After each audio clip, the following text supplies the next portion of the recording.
The Cleveland Browns. This is a job where pretty much the only job that I would have left to leave the NFL. I think it's a great opportunity. There's a lot of talent here. A lot of the guys have already started coming in, and I'm excited to be here and excited to work with the existing talent, and then also excited to get recruiting and get more talent, more dynamic players to help fill the stands and help win an ACC championship and also help pursue to win a national championship. I'm George Murray in Palm Beach. How you doing, George? How you doing? What's your connection with Coach Golden? Do you have one? There's no real strong connection. I work with Paul Williams, our secondary coach here, so that would be my lead-in to possibly get involved with this. Where did you work with him? At Western Michigan. Okay. And, I was in the MAC at Western Michigan where I worked with Bill Cubitt, and I was also the coordinator. And I think we had some crossover. I think he was pretty impressed with some of the things that we did on offense and also some of the things we did as a receiving unit. So I think that's kind of where we first crossed each other's paths. Let's talk about the appeal of, coming back to the college game over the NFL.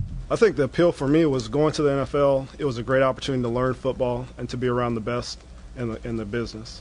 For me, when I started coaching, I got into coaching because of all the coaches that had helped me in the past, whether it was a high school coach, a college coach. And as I was in the NFL, you have to kind of make a decision. What track do you want to be on? Do you want to be an NFL coach or do you want to be a college coach? And in my heart, I've always wanted to be a college coach because I believe in recruiting a young man, bringing them in as a freshman, and then watching them develop for 4 years. I think the college game and the NFL game are kind of different. In the NFL, you're dealing with grown men. They come in as rookies, but they're still grown men. They're playing for a different reason. When you get young guys that come in to college, they're pretty much a blank slate. They're high school coaches. Their parents have done a great job of getting them to that point, but they're really entrusting you as the coach to take them to the next level. And as I sat, getting ready for the NFL games, that's kind of the element of college football that I miss, was just the everyday interaction with the players, seeing them grow, seeing them to develop. And it just, in my heart, I wanted to be a college coach. I really like the college game. There's nothing wrong with the NFL game. It's a great game. But for me, where I want my life to go, I want to impact youth. I want to help them become better men, just like the coaches in the past helped me. So that was kind of my draw to come back to the college football. Coach, at the same time, how much does it help in your teaching and mentoring of these guys, if you can say to them, hey, I've coached the NFL, I know what NFL receivers look like, let me help you get to that level? Oh, that's a great question. It's awesome. Going, and I was telling some of my friends, being an NFL coach after you leave college is like getting a PhD in the academic world, because you're immersed in football for 20 hours, 19 hours, however many hours in the day that you're in the NFL in the office.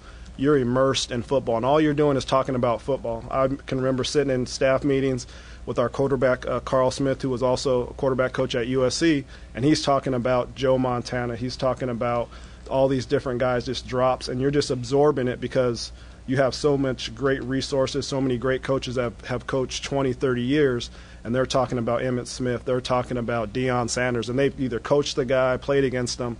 So from that aspect, you just learn so much because you're just there studying football. It's just like you're in a doctorate program, a PhD. All your job is to do is to know football, know your opponent, and be the best at your given area. So as I come back to college, I think I had a great reputation. At least I hope I had a great reputation recruiting kids and developing them. But now I can sit in there and say, hey, this is how Muhammad Massaquoi ran an out route. This is how Reggie Wayne ran his under routes. This is how Santana worked a receiver, a DB at the line of scrimmage and stacked them. And I can use those examples and have clips of them and just have that firsthand knowledge of what exactly it takes to be an NFL receiver. I was talking to some of our guys here yesterday. They've all pretty much been trickling through. And, Coach Golden wants to run a pro-style offense. That's his deal. But I think it's more of, from my standpoint as a position coach, is I'm going to teach you how to be a pro. So the things that I have coming from the NFL is I can teach you how to come into a meeting room and take notes, how to study tape, how to present yourself in the combine interviews and stuff like that. So as we go out recruiting, those are things that I'm going to try to sell. Is like, it's not just a system, it's a way of life. It's how to become a pro and how to maximize your potential in college and also set you up for the future, just like your education does when you're going to class to get that degree. Hi, I'm Susan Miller-Degnan, Miami Herald. Hi, nice to meet you. Nice to meet you. How much did you follow, or did you follow at all, UM, before taking this job? And talk about the learning curve here. I've always followed UM. I've always recruited South Florida from when I first started coaching at Bucknell University. This was the first place I've been, and I've always been enamored and probably jealous of UM or their coaches, because really, in philosophy, you can recruit 3 counties. You can recruit Dade, Broward, and West Palm Beach, and you can recruit a top 5, top number one recruiting class. Where I'm in the Midwest, I'm on the East Coast, I'm flying over here trying to get guys, no, I want to go to the U, I want to go to the U. So I've always respected the university. I've always followed some of the players from the university, just the local guys. When you go through high school, you see their pictures up. So from that aspect, I've always, wow, I want to be part of that. And that's the thing that was attractive to me leaving the NFL. Is I said, if I want to leave the NFL, I want to make sure I leave where I can go into anybody's house, no matter where it is, and say I'm at the University of Miami, and instantly that gives you credibility to talk to the top 1% of everybody in the country. Have you gotten a chance to see any of the players that played last year that are returning, or is it all about recruiting right now? It's a little bit of both. I got here Tuesday, so once I got cleared through all the requirements, I called all the receivers, introduced myself, and a lot of them came in yesterday. I was in my office yesterday, and Coach Golden wanted to talk to me, and it was Tommy, it was Aldarius, it was Ben, it was Alan. They're all sitting there, and Coach was like, "What are you doing?" I was like, "Oh, we already started having receiver get together." So I think the guys are excited. I think I'm excited. I think I could bring some some new perspectives, a little freshness to the group. So I'm really excited to get working with those. And a lot of the guys from when I was at my last college with the University of Minnesota, I recruited some of those guys to Minnesota. I remember going out and looking at Jacory, looking at Tommy, looking at Aldarius, looking at Devon Johnson, looking at all those guys and evaluating them. So when I come through the door, they kind of look like, "You look kind of familiar." I was like, "Yeah, I was that guy trying to get you to go to the Midwest and play in the cold." So we have a little bit of familiarity that way. What is your first impression of the group you're inheriting? Wow. Capital W-O-W. When they walk through the door, they look like NFL receivers. If you walk them through the door, that you got 6'4", 6'5", long, rangy guys, and they look the part. Now the difference in looking the part and playing the part, those are two different aspects, and those are two different things that we'll work on. But I believe that there's talent here. There's also deficiencies as everywhere you go, but I think there's enough talent where we can be successful wide receiver unit and also be successful in the passing game and the running game. Coach, one of the storylines the last few seasons with the wide receivers has been drop balls. Just your philosophy on how hard you work on that, and how do you correct that as a coach? Drop balls are going to happen. We don't want to have them, but that's kind of part of the game. The thing that I work on is I try to train their eyes. I think the biggest thing for young guys, and even the NFL, you drop a ball because you're not watching it into your hands. You're trying to do too much after the catch. So just from a technical standpoint, we'll always talk about framing the ball. We want to frame it just like a pitcher, and we want to make sure we secure that ball because it's the livelihood of everybody in this organization and everybody on the team. Whoever touches that ball is really responsible to everybody, not just on offense but to defense. Everybody is responsible to protect that ball, whether it's protecting it from a fumble, protecting it from an interception, or just catching the ball. So that's one thing that we're going to pride ourselves on, is being fundamentally sound. That's blocking, depths, catching the ball, yards after the catch. We're going to be fundamentally sound. We're going to be disciplined. We're going to be hardworking. And those are the things that are going to be the foundation of what we do and who we are. When we turn on the tape and when other coaches turn on the tape and when the fans see us play, we want to say those guys play hard, they play with passion, and they play with toughness. And everything else will take care of itself if you're playing that way. Let's talk about some of the differences coaching, the pro receivers as opposed to the college receivers. I guess good and bad. I think football is football. I mean, it's the same football that the kids played in Optimus all the way to the NFL. The terminology might change, what you call an out route might change, but it's something that you've done from the day you started playing. I think the difference between coaching college kids and coaching NFL players is just the reason why you play. I think as you go up in the level, the reason why you play changes. When you're an optimist, you're playing because that's your first uniform, and that's what you want to do. You want to be like somebody. When you get to high school, you're playing because you're with your friends, or you might be playing because you want to get a scholarship to get an education because that's the only way you're going to go to school. When you get to college, you're playing to start, you're playing to be an All-American, you're playing to get to the NFL, so you're always working for something up until college. Now, when you transition to the NFL, the thing that you're working for is more intrinsic, because now instead of playing for a goal, you're playing for money. And I think that's the difference, is once you start playing for the money, not your values, but your purpose changes. You know, you're playing for a paycheck as opposed to playing for the guy next to you because you went to school with him and you know him and you guys want to play together. Now it's a business, and I think that's the biggest thing. You know, I talked to some of the guys is, you know, enjoy the college life, enjoy being broke. When I was in college at the University of Illinois, Lou Tepper said, being in college is the best time to be broke because you can always find a meal. You'll never go hungry in college. You might feel like you're poor, this and that, but you'll always find a meal. You'll always find a way to survive. Now, when you get in the real world, as we all know, being broke, being hungry, that's a real life deal. And that's the same thing once you get into the NFL. Now you're playing for your check. If you have a bad game, if you have a bad season, that check might stop. You might get cut. The reasons and the things that you're playing for change drastically. So for me, the difference is that I'm developing guys and teaching them how to get to the NFL. In the NFL, the biggest thing that I was told, or not the biggest thing, one of the bits of advice that I was given is that your job in the NFL is to prolong someone's career. You're trying to make him play one more year, one more to the next contract. You know, so that's kind of the difference, is the reason why they're playing the game.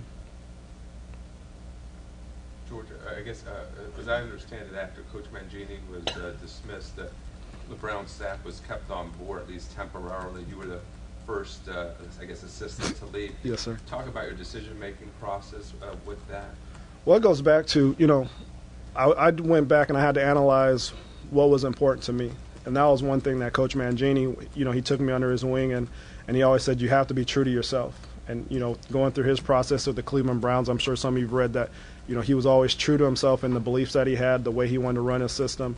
And talking to him, he's like, George, you know, you got to be true to yourself. You know, you can be successful in the NFL, you can have a bright career here, or you can be successful in college, you can have a bright career there. And it's just kind of, what do you want to do? And at the end of the day, when I look in the mirror, I always saw me as a college coach. I always saw, you know, I have the same aspirations. I want to be a coordinator. I want to be a head coach. I have all those aspirations that assistant coaches have. But I think the decision that I had to make was, where do you want to do that? And when I looked in the mirror, I always went back to, I want to do that in college. I want to be around young men. I want to help develop them, and I want to help them become the best people that they can be. And I just felt like in my heart, you know, I'm a college coach. You know, can I coach in the NFL? Yes. Could I have been successful? Yes. But when am I the most happiest is when I'm around these young men, watching them grow, watching them develop as people, and watching them develop as players. How much did the potential work stoppage of the NFL, maybe did that have an effect? None. I never thought about it. You know, I've never been a guy that's worked for money. I've always worked for the experience, whether it's to learn from great coaches or being in a great environment to challenge myself. So it really came down to, what do I want to do? You know, Coach Holmgren talked to me. You know, he wanted me to stay. He wanted me to get the opportunity to talk to other people, other coaches there, advised me to stay. But to me, I had, like, it goes back to what Eric said, it's just you got to be true to yourself. And I knew one day I always wanted to come back. And when Coach Golden gave me a call and said, would you be interested in coming to the University of Miami, it was a no-brainer. Like I said, it's the number one institution in the state of Florida in my mind, and it actually is. And when I go into someone's house and I say, I want you to come to the University of Miami, their parents have to light up. They have to light up because they're going to get a great education, they're going to play great football, and they're going to be around the top of the top. And I've worked at one other institution now, some of that, and that's Stanford University. And those are the same things, that the qualities that Stanford has is the same qualities that the University of Miami has, probably with a little bit different entrance things and stuff like that. But those are the things, when you walk into there and I say, I work at the University of Miami, I'm part of the U, it's instant credibility, and it's instant, you want to be a part of all these great players that are on the wall and all the great players that have laid the foundation to what the U is.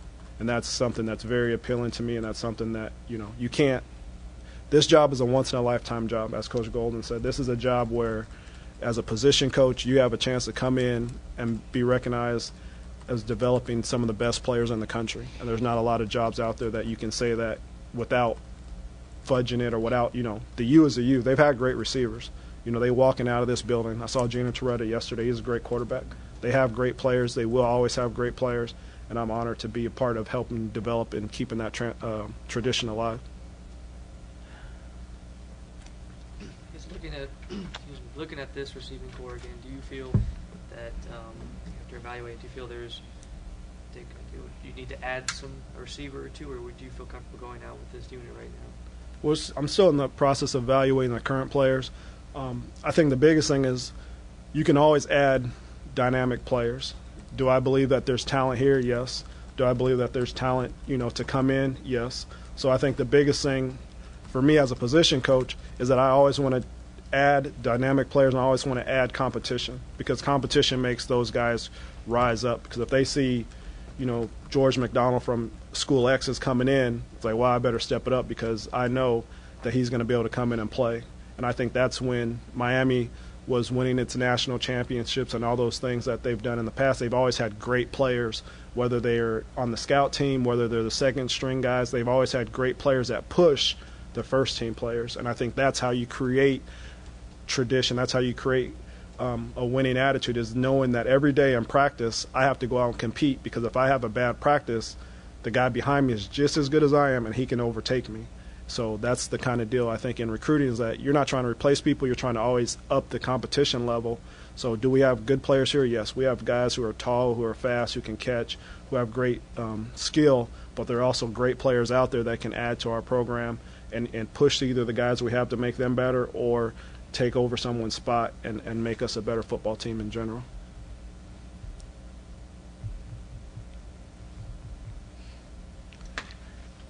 That's it. Appreciate it. Thank you very much. Thanks, Coach. Thanks.